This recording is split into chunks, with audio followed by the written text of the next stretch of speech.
Angel health care நேயர்களுக்கு வணக்கம். நான் உங்கள் அன்பு சோனாரிதாஸ். கிட்னி ஃபெயிலியர் ஆகிறதுக்கான காரணம் என்ன? ஒருவேளை கிட்னி ஃபெயிலியர் ஆச்சு, அதுக்கான மருத்துவம் இருக்கா? அதுக்கான மூலிகைகள் இருக்கா? கண்டிப்பாக இருக்குது. ஏஞ்சல் ஹெல்த் கேர் சேனல் உடைய மேலும் பல பதிவை தெரிந்து கொள்ள angel health care channel subscribe செய்யவும், மருத்துவரின் ஆலோசனை பெற வீடியோவில் உள்ள எண்களை தொடர்பு கொள்ளவும். நண்பர்களே, இப்போ கிட்னி ஃபெயிலியர் ஏன் ஆகுது அப்படின்னு நிறைய கேள்வி கேட்குறீங்க. அது நிறைய வீடியோக்கள் நான் சொல்லிட்டேன். கிட்னி ஃபெயிலியர் ஏன் ஆகுதுன்னா, வாழ்வியல் முறை, உணவியல் முறை, சரிவிகித உணவு, இது எதுவுமே நம்ம சரியாக கடைப்பிடிக்கிறதுல, நம்ம எடுத்துட்டும் வரதில்ல. அதனால கிட்னி ஃபெயிலியர் ஆகுது. ஒன்று. ரெண்டாவது, வலி மாத்திரைகள், பெயின் கில்லர் மாத்திரைகள் நிறைய போகிறதுனால கிட்னி ஃபெயிலியர் வருவதற்கான காரணங்களுக்கு. மூணாவது, ரசாயனங்கள் கலந்த குளிர்பானங்கள் போன்ற உணவுகள், அதே மாதிரி ஜங்க் ஃபுட், ஃபாஸ்ட் ஃபுட், இது மாதிரிலாம் எடுக்கிறதுனால கிட்னி ஃபெயிலியர் ஆகிறதுக்கான வாய்ப்புகளும் அதிகமாக இருக்குது. அதே மாதிரி பார்த்தீங்கன்னாக்க யூடிஐ இன்ஃபெக்ஷன் வர்றது, அதே சமயத்தில் தண்ணி குடிக்கும்போது, அதாவது தாகம் எடுக்கும்போது தண்ணி குடிக்காமல் இருக்கிறது, யூரின் அடைக்க வைக்கிறது, இதுவும் ஒரு காரணமாக இருக்கலாம். இல்லை மற்ற நோய்கள், அதாவது லிவர் ஃபெயிலியர், லங்ஸு, இல்லை ஹார்ட்டு, சிறுகுடல் இன்ஃபெக்ஷனு, யூடிஐ இன்ஃபெக்ஷனு, இதெல்லாம் விட்டு நாள்பட்ட நோயாகவும் கிட்னி ஃபெயிலியர் ஆகிறதுக்கான வாய்ப்புகள் அதிகமாக இருக்குது.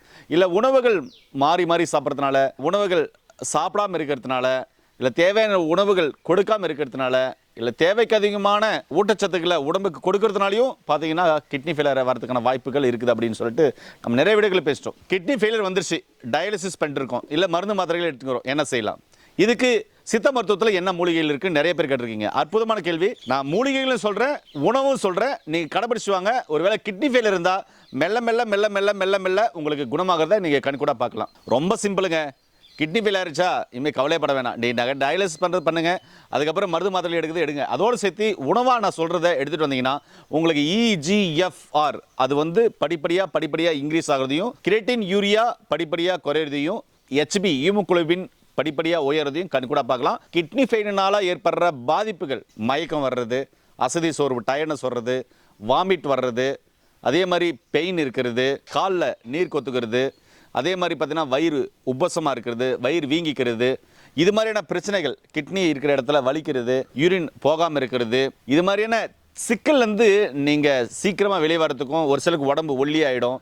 இதெல்லாம் சரியாகிறதுக்கு அற்புதமான மூலிகை தான் பார்த்தீங்கன்னா இப்போ நீங்கள் பார்க்குறது தான் ஒரிஜினல் மூக்கரட்டை. நிறைய பேர் பார்த்தீங்கன்னாக்க சாரணையை தான் மூக்கரட்டைன்னு சொல்கிறீங்க. ஆனால் இதுதான் ஒரிஜினல் மூக்கரட்டை. பாருங்கள், இந்த இலை, காய் எல்லாமே பாருங்கள் நிறைய இருக்குது. இது எப்படி இருக்குன்றத நீங்கள் ஒரு முறை பார்த்துக்கோங்க. சரியாக மூக்கரட்டைனா எப்படி இருக்கும் அப்படின்றத நீங்கள் பார்த்துக்கோங்க. இதுதான் மூக்கரட்டை. இந்த மூக்கரட்டை தனியாகவும் நம்ம சாப்பிட்லாம். இது எப்படி தனியாக சாப்பிட்றதுன்னு சொல்கிறேன். இதோட கூட்டு மருந்தா மூலிகைகள் என்னென்ன எடுக்கலாம் அப்படின்றதையும் நான் சொல்கிறேன். அதையும் நீங்கள் பார்த்துக்கலாம். இதுதான் ஒரிஜினல் மூக்கரட்டை. இந்த மூக்கரட்டையை பார்த்தீங்கன்னா கிட்னி ஃபெயிலியர் உள்ளவங்க காலையில் சமூலமாக அதனுடைய இலை, தண்டு, வேர், காய் போன்ற எல்லாத்தையும் எடுத்து ஒரு 2 கைப்பிடி இடித்து, ஒரு 2 டம்ளர் தண்ணி ஊற்றி கொதிக்க வச்சு, 1 டம்ளராக சுண்ட வச்சு, ஒரு 50 ml சாயந்தரமும் 50 ml காலையிலையும் குடிச்சிட்டு வரலாம். மூக்கரட்டை பார்த்தீங்கன்னா எவ்வளோ இருக்குது? இது எல்லாமே மூக்கரட்டை தான். இதுதான் ஒரிஜினல் மூக்கரட்டை. ஒரு சில சாரணையை மூக்கரட்டைன்னு சொல்கிறாங்க. அது மூக்கரட்டை இல்லை, இதனுடைய சக்காலத்தின்னு சொல்லுவாங்க அதை. அதே மாதிரி சாரணை, சக்தி சாரணையும் இருக்குது, அதுவும் மூக்கரட்டை இல்லை. இப்போ பார்த்தீங்கன்னா இந்த மூக்கரட்டை உங்களுக்கு அழகாக காமிச்சிருப்பேன், இந்த மூக்கரட்டை எப்படி இருக்குது அப்படின்னு சொல்லிட்டு. இதை ஏன் இவ்வளோ காமிக்கிறேன் அப்படின்னு சொன்னால், கையில் காமிக்கிறேன்னு சொன்னால் இவ்வளோ மூக்கரட்டையை பறித்து வச்சுருக்கோம். இது எதுக்கு அப்படின்னு சொன்னால், கிட்னி சார்ந்த பிரச்சனைகளுக்கு உணவு மூலமாக மருந்துகள் எப்படி கொடுக்கலாம் அப்படின்னு சொல்கிறதுக்கு தான். கிட்னி ஃபெயிலியரை கவலைப்பட வேண்டாம். மூக்கரட்டுக்கிற தனியாக கிடச்சா எடுத்துக்கோங்க. இல்லைனா மூக்கரட்டுக்கிற இது மாதிரி இலைகளை பறிச்சுக்கோங்க. பாருங்கள், இப்படி பறிச்சுக்கோங்க. ஒரு 2 கைப்பிடி பறித்து ஒரு பாத்திரத்தில் போடுங்க. 2 டம்ளர் தண்ணி ஊற்றி நல்லா கொதிக்க வைங்க.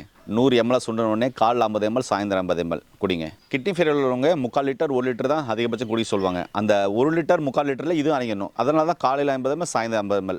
இது ஒரு வகை. இது இல்லாமல் சொரக்காய், நாட்டு சொரக்காய் இருக்குல்ல, அந்த நாட்டு சொரக்காயை பார்த்தீங்கன்னாக்க காலையில் ஒரு 100 கிராம், மதியம் 100 கிராம், சாயந்தரம் 100 கிராம் சமைச்சு சாப்பிடுங்க. உப்பு இல்லாமல். நான் சொன்னது எல்லாமே உப்பு இல்லாமல். இதுவும் பார்த்தீங்கன்னா உப்பு இல்லாமல் தான் சாப்பிடணும். உப்பு இல்லாமல் சொரக்காயை சமைச்சு சாப்பிட்டுவாங்க. அந்த சொரக்காயில் இருக்கிற நீரும் பார்த்தீங்கன்னா நீங்கள் சாப்பிட்ற அந்த அளவு இருக்குல்ல, 3/4 லிட்டர் 1 லிட்டர் தண்ணி அதோட அடங்கிடணும். 2 வகை சொல்லியிருக்கேன். யோசிக்க வேண்டாம், சாப்பிட்டவங்க படிப்படியாக குறைஞ்சிட்டு வரும். ஏன்னா சொரக்காய்க்கு என்னடா பண்ணுகிற, சொரக்காய்க்கு உப்புன்னு பேசியிருந்தேன் அப்படின்வாங்களா. அந்த சொரக்காய் என்ன செய்யணும், உடலில் இருக்கிற தேவையில்லாத உப்புகளை, கழிவுகளை அப்சர்வ் பண்ணி எடுத்துக்கும். அதனால நெஃப்ரான்கள் திருப்பியும் வேலை செய்யறதுக்கான சாத்தியக்கூறுகள் அதிகமாக இருக்குது. அதனால தான் கிட்னி பேஷண்ட்டுக்கு சொரக்காய் கொடுங்கன்னு சொல்லியிருக்கு, மூக்கரட்டுக்கிற கொடுங்கன்னு சொல்லியிருக்கு. இதில் இன்னொரு உணவுகள் சொல்கிறேன். என்ன அப்படின்னு சொன்னால், இந்த மூக்கரட்டுக்கிற ஒரு 2 கைப்பிடி, கருவேப்பிள்ளை ஒரு கைப்பிடி. அதுக்கப்புறம் யானை நெரிஞ்சல் ஒரு கைப்பிடி எடுத்து நல்லா இடிச்சிருங்க. இடிச்சிட்டு காட்டு யானை அரிசி ஒரு கைப்பிடி போட்டு நல்லாத்தையும் கலக்கிடுங்க. இடித்து கலக்கிடுங்க. கலக்கிட்டு நெல்லில் காய வச்சு அதை பொடியாக செஞ்சு வச்சு அதில் கஞ்சி செஞ்சு குடிங்க. உப்பு போடாமல் கஞ்சி செஞ்சு கொடுத்தீங்கன்னா இன்னும் சீக்கிரமாக நீங்கள் அதுலேருந்து அந்த கிட்னி ஃபெயிலியர்லேருந்து வெளியே வரதுக்கு அதிகமான வாய்ப்பு இருக்கும். பூனமசி இருந்தாக்கா பூனமசியும் அதில் போட்டு நீங்கள் கலந்து பயன்படுத்திங்கன்னா இன்னும் சூப்பராக ரிசல்ட் வரும். இது ஒரு வகை. ஒருவேளை இதுவும் கிடைக்கல அப்படின்னு சொன்னால் இந்த மூக்கிரட்டுக்கிற ஒரு கைப்பிடி, துத்தி வேறு கொஞ்சம், மூக்கிரட்டை வேறு, மூக்கிரட்டுக்கிற இந்த வேறு கொஞ்சம், அதுக்கப்புறம் கரிஞ்சீரகம் கொஞ்சம், தேவையான அளவு எடுத்து இடித்து போட்டு ஒரு 2 டம்ளர் தண்ணி ஊற்றி நல்லா கொதிக்க வச்சு ஒரு 50 ml காலையில் சூடாக ஒரு டைம், வெதுவெதுப்பான சூட்டில் ஒரு டைம், திருப்பி சாயந்தரம் அதே மாதிரி செஞ்சு வெதுவெதுப்பான சூட்டில் ஒரு டைம் குடிச்சிட்டு வந்தீங்கன்னா கிட்னி அற்புதமாக வேலை செய்யும். கிட்னி சார்ந்த பிரச்சனைகள் சரியாகும். கிட்னி ஃபெயிலியரும் மெல்ல மெல்ல படிப்படியாக குறைஞ்சு சரியாயிடும். யூட்டை இன்ஃபெக்ஷன் சம்பந்தமான பிரச்சனைகள் சரியாகும். நீர்க்கட்டி இருக்குன்னு சொல்றீங்களா, அதுவும் சரியாகும். கிட்னியில் கல் இருந்தாலும் வெளியேறிடும். யூட்டை இன்ஃபெக்ஷன் சம்பந்தமான பிரச்சனைகள் வெளியேறும். ஆண் பெண் இருப்பாளருக்குமே அற்புதமாக வேலை செய்யும். நான் சொல்றது எல்லாமே ஆண் பெண் இருப்பாளருமே சாப்பிடலாம். யூரின் நல்லா போகும். ஏன்னா ஒரு நாளைக்கு 180 லிட்டர் ரத்தத்தை, அதாவது ஒரு நாளைக்கு 180 லிட்டர் ரத்தத்தை சுழற்சி முறையில் நமக்கு சுத்தம் பண்ணி கொடுக்கறது தான் இந்த கிட்னியுடைய ஃபங்க்ஷன். அந்த கிட்னியுடைய வேலை. ஒரு மிகப்பெரிய தொழிற்சாலை, கழிவு தொழிற்சாலை. அதாவது கழிவுகளை வெளியேற்றி நம்ம உடலை தூய்மை பண்ற விஷயத்தை இந்த ஒரு தொழிற்சாலை வேலை செய்யுது. அதாவது கிட்னி என்ற தொழிற்சாலை. அவ்வளோ பெரிய அற்புதமான உறுப்பு தான் கிட்னி. இதை நம்ம பாலா பண்ணி வச்சிருக்கோம். எப்படி? தேவையில்லாத சாப்பாடு சாப்பிட்றது, தேவையில்லாத மாத்திரைகளை சாப்பிட்றது, தேவையில்லாத பழக்கங்களுக்காக கடைபிடிக்கிறது, நிறைய ட்ரிங்க்ஸ் எடுத்துக்கிறது, நிறைய போதை பழக்கங்கள் எடுத்துக்கிறது. ஏங்க கிட்னி சட்னி ஆகிடும். இனி உங்களுக்கு கிட்னி சார்ந்த பிரச்சனை இருக்குன்னா இது மாதிரி இயற்கையான உணவுகளை எடுத்து சரி பண்ணிக்கோங்க. இப்படி சரி பண்ணவங்க பிஃபோர் ஆஃப்டர் ரிப்போர்ட்டோட டெஸ்ட் பண்ணி வீடியோ நிறைய போட்டிருப்போம். கீழே போகிற நம்பருக்கு கால் பண்ணிங்கன்னா உங்களுக்கு இஜிஎஃப்ஆர் லெவலில் நார்மலான பிஃபோர் ஆஃப்டர் ரிப்போர்ட் நிறைய காமிப்பாங்க.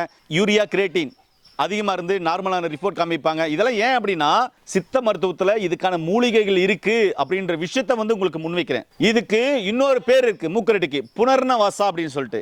இதை நீங்க தொடர்ந்து எடுக்கும்போது கல்லீரலும் சரியாகும். கல்லீரல இருக்கிற பிரச்சனைகளும் சரியாகும். உள்ள இருக்கிற கழிவுகள் எல்லாமே வெளியேறும். உள்ள இருக்கிற ஹார்கான்கள் எல்லாம் புதுப்பிக்கும். ஹார்கான்ல இருக்கிற டாக்ஸின் எல்லாம் வெளியேறும். எவ்வளவு பெரிய அற்புதமான தகவல் பாருங்க. மூக்கரட்டியை எப்படி வாங்கணும் அப்படின்னு கேக்குறீங்க. ஒன்னும் யோசிக்க வேண்டாம். கீரைக்கார் வருவாங்களா வீட்டாண்ட, அவங்க கூட சொன்னீங்கன்னா பறிச்சுட்டு வந்து கொடுப்பாங்க. அப்படி இல்லையா மாடி தோட்டத்தில் வளருங்க. சும்மா ஒரு விதை போட்டீங்கன்னா அது பாட்டுக்கு வளர்ந்து நிற்கும். நீங்கள் உங்கள் பாடு கிள்ளி சமைச்சிக்க வேண்டியதான். அந்த காலத்தில் கிட்னி ஃபெயிலியருக்கு யாரும் வரலைங்க. நம்ம முன்னோர்கள் யாரும் வரல. இந்த காலத்தில் கிட்னி ஃபெயிலியர் நிறைய பேர் வரதுக்கான காரணம் என்ன அப்படின்னா எல்லாமே டோட்டலாக மாறி போச்சு. எல்லாமே ரசாயன கலந்து நம்ம நல்லாவே இருக்க மாட்டோம். நல்லா புரிஞ்சுக்கோங்க. எப்போ இயற்கையான உணவுகள் சாப்பிட்றோமோ, எப்போ இயற்கைக்கு திரும்புறோமோ அப்போதான் நம்ம நல்லா இருப்போம். கேட்டால் அந்த சாப்பாடு இந்த சாப்பாடு பரோட்டா சாப்பிட்றது என்ன, ஜங்க் ஃபுட்டு, ஃபாஸ்ட் ஃபுட்டு என்னென்னமோ சாப்பிட்றோங்க. வாயில் வரதெல்லாம் சாப்பிட்றோம். 10 ரூபாய் டின்லாம் நிறைய ஜூஸ் விற்கிது, அதெல்லாம் வாங்கி குடிக்கிறோம். அதில் எவ்வளோ ரசாயனங்கள் இருக்குது. ஒரு சில ரசாயனங்கள் பார்த்தா ஜூஸு நம்முடைய உடல்லேருந்து வெளியாகிறதுக்கு 60 நாள் ஆகுது. அந்த கலர் ஒட்டினா குடல்ல நம்ம எவ்வளோ மோசமான உணவுகளாக சாப்பிட்றோன்னு பார்த்துக்கோங்க. அப்போ நம்மளாம் எப்போ தான் நல்லா இருப்போம்? நம்முடைய சந்ததிக்கு எப்படி நல்லதை நம்ம வச்சுட்டு போவோம்? இது மாதிரி விஷயங்களை வச்சுட்டு போனால் தான் உண்டு. பணம் காசு இன்னைக்கு சம்பாரிச்சிக்கலாம், நாளைக்கு போயிடும். உடல் ஆரோக்கியத்தை இழந்துட்டு போனாக்க திரும்பி வராது. நான் திரும்ப சொல்றதுக்கான காரணம் என்ன அப்படின்னா நீங்களும் ஆரோக்கியமாக இருக்கணும், நானும் ஆரோக்கியமாக இருக்கணும், நம்முடைய சந்ததியும் ஆரோக்கியமாக இருக்குன்றதுக்கு தான் பேசியிருக்கேன். கிட்னி ஃபெயிலியரா யோசிக்கவே வேண்டாம். அதுக்கான இயற்கையான உணவுகள் இருக்கு, பாரம்பரியமான உணவுகள் இருக்கு, வாழ்வியல் முறை, உணவியல் முறை இருக்கு, சரிவிகித உணவு இருக்கு. எடுத்துட்டு வாங்க. கிட்னி மட்டும் இல்ல, எல்லா பிரச்சனையும் சரியாகும். அதனால நோய் நொடி இல்லாம ஆரோக்கியமா வாழுங்க. இந்த வீடியோ எல்லாருக்கும் ஷேர் பண்ணி விடுங்க. மீண்டும் இன்னொரு அருமையான பதிவு சந்திக்கலாம். நன்றி, வணக்கம்.